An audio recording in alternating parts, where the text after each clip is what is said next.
নিস্তব্ধ কক্ষটিতে কেবলই পৃষ্ঠা উল্টানোর মৃদু শব্দ। বাইরের নাগরিক কোলাহল থাকলেও এখানকার বাতাস যেন মেখে আছে শত বছরের প্রজ্ঞা আর জ্ঞান চর্চার সৌরভ। বলছিলাম নওগাঁর প্যারীমোহন সাধারণ গ্রন্থাগারের কথা। সময়ের চাকা পেরিয়ে যা আজ 116 বছরের এক আলোক উজ্জ্বল ইতিহাস। প্রতিদিন বেলা ৩টা বাজতেই খুলতে শুরু করে পাঠকক্ষের দরজা।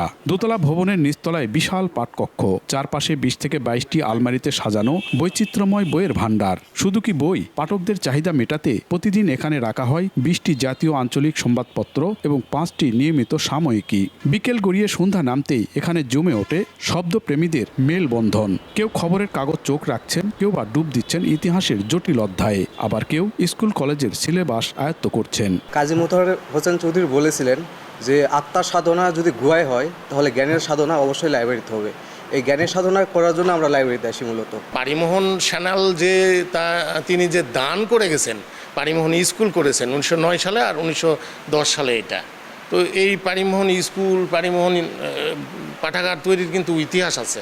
এই বাতিঘরের ইতিহাস যেমন প্রাচীন তেমনি রোমাঞ্চকর। 1910 সালে নওগাঁর কৃতি সন্তান জমিদার প্যারীমোহন সান্যাল একটি পূর্ণাঙ্গ সাংস্কৃতিক কেন্দ্র গড়ার লক্ষ্যে প্রতিষ্ঠা করেন প্যারীমোহন টাউন হল ও লাইব্রেরি।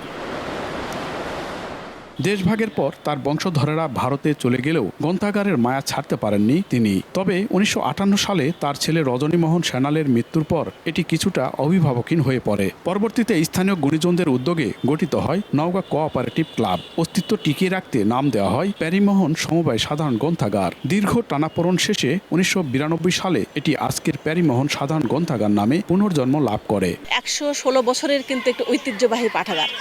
এই পাঠাগারের যে অবকাঠামো যেটা বর্তমানে আছে সেটা কিন্তু জরাজীর্ণ অবস্থা, কিন্তু অত্যন্ত দুঃখজনক হলেও সত্য, এখনও কিন্তু এখানে তার পাঠক যে চাহিদা, পাঠক প্রীতি কিন্তু কমে নাই। প্যারীমোহন লাইব্রেরিতে প্রতিদিন প্রচুর সংখ্যক পাঠক আসেন, বিভিন্ন ধরনের বই পড়েন। এখান থেকে একটা জ্ঞান বিতরণের ক্ষেত্র সৃষ্টি হয়েছে। তা আমি মনে করি যে একটা জ্ঞান সম্পন্ন জাতি গঠন করতে হলে বই পড়ার কোনো বিকল্প নাই। আর বই পড়ার বিকল্প যদি আমরা খুঁজতে চাই তাহলে আরও ব্যাপক সংখ্যক লাইব্রেরি প্রতিষ্ঠা করা দরকার। আমরা যদি বইয়ের গন্ধ নিতে ভুলে যাই তাহলে জীবনের গন্ধই তো আমরা হারিয়ে ফেলবো। আমাদের সন্তানদের এই শিক্ষাটাই প্রথম দিতে হবে যে শুধু ইন্টারনেট, মোবাইল নির্ভর না, সেখানে সব পাবে কিন্তু বইয়ের সুগন্ধ তুমি পাবে না। তারা লিখে গেছেন বিভিন্ন সময় তাদের জীবনের বিভিন্ন জ্ঞান গরিমা মিশিয়ে সুন্দর সৃষ্টিশীল লেখা লিখে গেছেন। সেটা যদি আমরা লাইব্রেরিতে এসে বইয়ের মাধ্যমে পড়ি তাহলে আমরা আমাদের জ্ঞানের ভান্ডারকে উন্মোচিত করতে পারবো। 1958 সাল থেকে নিয়মিত গণতান্ত্রিক চর্চার মাধ্যমে ত্রিবার্ষিক নির্বাচনে পরিচালিত হচ্ছে এর পরিচালনা কমিটি ও গ্রন্থাগার। বর্তমানে 116 বছরের এই ঐতিহ্য রক্ষার কাজ করে যাচ্ছেন 67 জন আজীবন ও 215 জন সাধারণ সদস্য। এছাড়া 21শে পরিষদ, নওগাঁর মতো সামাজিক সাংস্কৃতিক সংগঠনের উপস্থিতিও এটি হয়ে উঠেছে সুস্থ ধারার চর্চা কেন্দ্র। একটা এনভায়রনমেন্ট তৈরি করতে সরকারি সাহায্য অবশ্যই 100% দরকার। বিগত দিনে আমি পৌরসভা থেকে অনেকটা হেল্প পাইছি। পৌরসভা কেন্দ্রিকে এখানে উন্নয়ন করার চেষ্টা করছি। এছাড়া আমি মনে করি আমাদের মাননীয় সংসদ সদস্য আছে, জেলা প্রশাসক আছে, প্রশাসক জেলা পরিষদ আছে, পৌরসভা প্রশাসক পৌরসভা আছে।